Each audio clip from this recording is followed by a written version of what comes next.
नागपुर के महापौर संदीप जोशी का इस्तीफा, नए महापौर तिवारी होंगे। जल्द उप महापौर के नाम की घोषणा की जाएगी। स्नातक चुनाव के हार पर अभी भी मंथन शुरू है। 13 महीने के कार्यकाल के बाद संदीप जोशी ने नागपुर के महापौर पद से इस्तीफा दे दिया। भाजपा के तय फार्मूले के तहत अब आगामी 13 महीने के लिए दयाशंकर तिवारी के हाथों में महापौर का पद होगा। इसके साथ ही उप महापौर भी बदलेगा। वर्तमान उप महापौर मनीषा कोटे ने भी इस्तीफा दे दिया है। पत्रकारों के समक्ष महापौर जोशी ने पद छोड़ने की घोषणा के बाद अपने इस्तीफे का पत्र मनपा आयुक्त राधाकृष्णन बी को सौंपा है।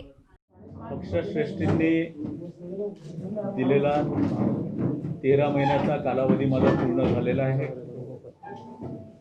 या 13 महिन्याच्या कालावधीमध्ये सुरुवातीपासून सर्वांना घेऊन जनता दरबारच्या मार्फत असेल, वॉक अँड टॉक विथ मेयरच्या मार्फत असेल, ब्रेकफास्ट विथ मेयरच्या मार्फत असेल, मम्मी पापा यूट्यूबच्या माध्यमातून, चळवळीच्या माध्यमातून असेल, हे शहर पुढे नेण्याचा प्रामाणिकपणे प्रयत्न मी हा केलेला आहे। दुर्दैवाने 22 नोव्हेंबरला सुरुवात झाल्यानंतर 2 महिन्याच्या कालावधीमध्येच 10 मार्चला पहिला पेशंट सापडला कोरोनाचा, आणि संपूर्ण माझी उर्वरित जी कालावधी आहे हा संपूर्ण कालावधी हा कोरोनाच्या काळामध्ये गेला, आणि नंतरचा 1.5 महिन्याचा कालावधी हा पदवीधरच्या आचारसंहितेमध्ये गेला। आणि त्यामुळे सुलभ शौचालयासारखे अनेक कामं, अतिक्रमणाचे विषय असतील, बाजारांचे विषय असतील, हे विषय करता करता अर्धवट स्थितीत आज राहिलेले आहेत। परंतु कोरोना काळामध्ये देखील या शहरामध्ये जनजागृती असेल अथवा इतर अनेक विषय असतील, हे विषय करण्यामध्ये मी 100% यशस्वी राहिलेलो आहे। परंतु काही कामं जे पूर्ण व्हायला पाहिजे होते ते कामं पूर्ण होऊ शकले नाही, त्याच्याबद्दल मात्र मला निश्चित खेद आहे। भारतीय जनता पक्षाने ठरवल्याप्रमाणे येणाऱ्या काळामध्ये देखील भारतीय जनता पार्टीच्या विचारावरती, भारतीय जनता पार्टीने ठरवलेल्या कामांच्या करिता गरज पडल्यास संघर्षाची देखील भूमिका घेऊन ताकदीने येणाऱ्या काळामध्ये मी काम करत राहणार आहे। मुंडे जिथे जिथे गेले तिथे तिथे मुंडेंची स्थिती तीच आहे। त्यांनी कामं थांबवलेत, विकासाची कामं थांबवलीत, ही सत्य परिस्थिती आहे। म्हणजे साधे फक्त उदाहरण आपल्याला सांगतो की प्रशासन व पदाधिकारी एकाच रथाची 2 चाकं आहेत। मुंडे गेल्यावर 8 दिवसात 20 ॲम्ब्युलन्सच्या जागेवर 65 ॲम्ब्युलन्स झाल्या। मुंडे गेल्यावर 8 दिवसात 9 शववाहिकेच्या जागेवरती 25 शववाहिका झाल्यात। मुंडे गेल्यावर 8 दिवसात 15 हॉस्पिटलच्या जागेवरती 65 हॉस्पिटल झाले। याचा अर्थ असा आहे की कुठेतरी काहीतरी गडबडी आहे। पण माझे त्यांचे वैयक्तिक मतभेद नव्हते, मी त्यांना शुभेच्छा देखील दिल्या, आणि आत्ता देखील त्यांना तशा शुभेच्छा देतो की त्यांना लवकरात लवकर कुठेतरी त्यांना अपॉइंटमेंट मिळाली पाहिजे। 4 वर्ष झाले आहेत, आता 4 महिने झालेत, त्यांना कुठेही जबाबदारी देखील दिलेली नाही आहे, आणि त्यामुळे अनेक प्रकारचे अनेक विषय हे निश्चित आहेत। पक्ष संघटनेत मी कुठलाही राजीनामा दिलेला नाही, ही संपूर्णतः अफवा होती। मी आत्ता आपल्यासोबतची पत्रकार परिषद संपल्यानंतर या ठिकाणून जाऊन आयुक्तांना राजीनामा देणार। राज्य शासन 100% नेहमीप्रमाणेच प्रयत्न करत आहे। 2012ला देखील मला आठवतं मी स्टँडिंग कमिटीचा चेअरमन होतो, आणि त्यावेळी देखील विकास कामांमध्ये खीळ टाकणे, महानगरपालिकेचे प्रकल्प होऊ न देणे, त्याच्यामध्ये कुठेतरी जाणून बुजून दुरंगाई करणे, आयुक्तांच्या माध्यमातून प्रकार करणे, हे त्यांची स्टाईल असते काँग्रेसची नेहमीची। तशी स्टाईल आता देखील सुरू झालेली आहे। यापूर्वी देखील OCWची आम्ही चौकशी करू, याची चौकशी करू, त्याची चौकशी करू, आणि दुसरीकडे त्यांचंच सरकार असलेले मनमोहन सिंगांचं प्रधानमंत्री मंडळ हे OCWला नंबर 1चा प्रकल्प म्हणून बाकी गावात फिरवा असं सांगतात। अत्यंत दुटप्पी भूमिका आहे। सत्तेसाठी काहीही करू शकतील अशी त्यांची भूमिका असते। आज महापौर आणि उपमहापौर दोन्ही राजीनामा देणार आहेत का? दोन्ही राजीनामा देणार। कोविड सेंटर देखील हे उभे करण्यात आले। त्या संपूर्ण काळामध्ये जवळपास 10 मार्चपासून तर 1 नोव्हेंबरचा कालावधी हा कोविडमध्येच गेला. कोविडच्या संपूर्ण व्यवस्थांमध्ये गेला, अडचणींमध्ये गेला.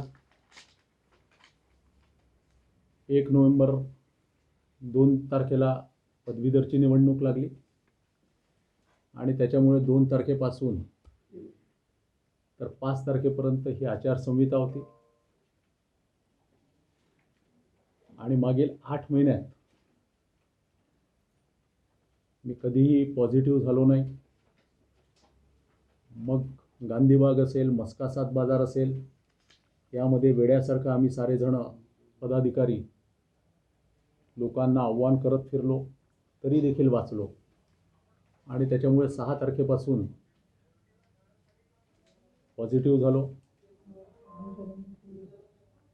22 नोव्हेंबरला मला महापौर म्हणून करत असताना पक्षश्रेष्ठींनी निर्णय घेतलेला होता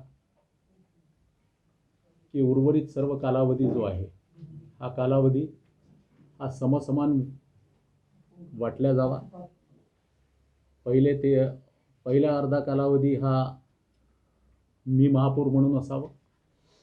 दुसरा अर्धा कालावधी आमचे ज्येष्ठ बंधू माननीय दयाभैया हे महापौर असावेत. आणि त्याप्रमाणे विचार केल्यानंतर आज जवळपास 13 महिन्याचा कालावधी हा माझा झालेला आहे आणि उर्वरित 13 महिन्यांच्या कालावधीकरता माननीय दयाशंकरजी तिवारी हे महापौरपदी राहणार आहे. आणि त्यामुळे मी आज माझा राजीनामा महापौरपदाचा ही पत्रकार परिषद संपल्यानंतर सन्माननीय आयुक्तांना सोपवणार आहे. भारतीय जनता पार्टीची ही नजाकत आहे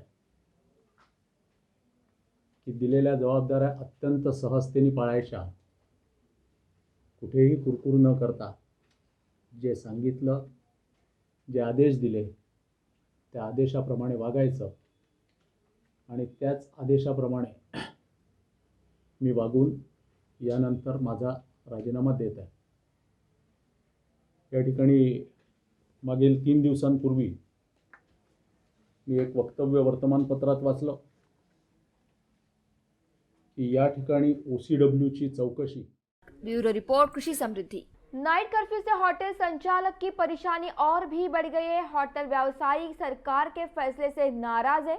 मनपा आयुक्त ने बताया कि समय की जरूरत के लिए यह फैसला लिया गया। कोविड संक्रमण के वजह से लगाए गए 8 महीने के लॉकडाउन के बाद पटरी पर जैसे तैसे लौट रहे होटल और रेस्टोरेंट संचालकों ने नववर्ष के स्वागत के मौके पर कुछ कमाई करने की योजना बनाई थी, लेकिन अब इस पर पानी फिर गया है। महाराष्ट्र राज्य सरकार के नाइट कर्फ्यू लगाने के फैसले से भी होटल संचालकों की दिक्कत बढ़ गई है। ब्यूरो रिपोर्ट, कृषि समृद्धि। 28 दिसंबर से नागपुर विश्वविद्यालय की एटीकेटी परीक्षा ली जाने वाली है। कॉलेज स्तर पर ऑनलाइन ऑफलाइन परीक्षा का आयोजन किया जाएगा। इस परीक्षा का टाइम टेबल भी जारी किया गया है। नागपुर विश्वविद्यालय के गैर अंतिम सेमेस्टर के एटीकेटी की परीक्षा 28 दिसंबर से शुरू होगी। इस परीक्षा कॉलेज स्तर पर ऑनलाइन ऑफलाइन या मिक्स मोड में होगी। नागपुर विश्वविद्यालय ने परीक्षा का टाइम टेबल भी जारी कर दिया है। इसके अनुसार कॉलेजों को 28 दिसंबर से 2 जनवरी के बीच प्रैक्टिकल परीक्षा लेनी है। ब्यूरो रिपोर्ट, कृषि समृद्धि। 128 नागरिकों से जुर्माना वसूल कर मास्क बांटे। मनपा ने अब तक 24,738 लोगों पर कार्रवाई की है। महापालिका के उपद्रव नियंत्रण दल द्वारा यह कार्रवाई चल रही है। महापालिका के उपद्रव नियंत्रण दल के जवानों ने सोमवार को मास्क के बिना घूम रहे गैर जिम्मेदार 128 लोगों के खिलाफ कार्रवाई की है। इन लोगों से दल ने 64,000 का जुर्माना वसूल किया है। साथ ही सभी नागरिकों को मास्क भी वितरित किया गया। पिछले कुछ माह में दल ने 24,738 नागरिकों पर यह कार्रवाई की है। इन लोगों से अब तक 1,07,28,000 का जुर्माना वसूल किया गया। ब्यूरो रिपोर्ट, कृषि समृद्धि। अजनी आरक्षण केंद्र के फेयर डिस्प्ले बोर्ड ठप हो गए हैं। इस वजह से रेल यात्री और स्टाफ परेशान है। पिछले 9 माह से रेल प्रशासन का ध्यान इस पर नहीं है। इससे काउंटर पर लोगों की भीड़ लगी रहती है। रेल यात्री रेलवे रिजर्वेशन काउंटर से आसानी से टिकट खरीद सके, इसके लिए भारतीय रेलवे की ओर से विभिन्न रिजर्वेशन कार्यालयों के काउंटर पर फेयर डिस्प्ले बोर्ड लगाए गए हैं। लेकिन अजनी रेलवे रिजर्वेशन कार्यालय के काउंटर पर सभी पुराने ही फेयर डिस्प्ले बोर्ड लगे हुए हैं। इतना ही नहीं, लंबे अरसे से यह बोर्ड ठप, इससे रेल यात्रियों और रेलवे स्टाफ को काफी असुविधाओं का सामना करना पड़ रहा है। ब्यूरो रिपोर्ट, कृषि समृद्धि। चालू घडामोडींसाठी तुम्ही सबस्क्राइब करा आणि बेल आयकॉनवर क्लिक करा आणि बघत राहा कृषी समृद्धी, न्यायासाठी खंबीर व्यासपीठ।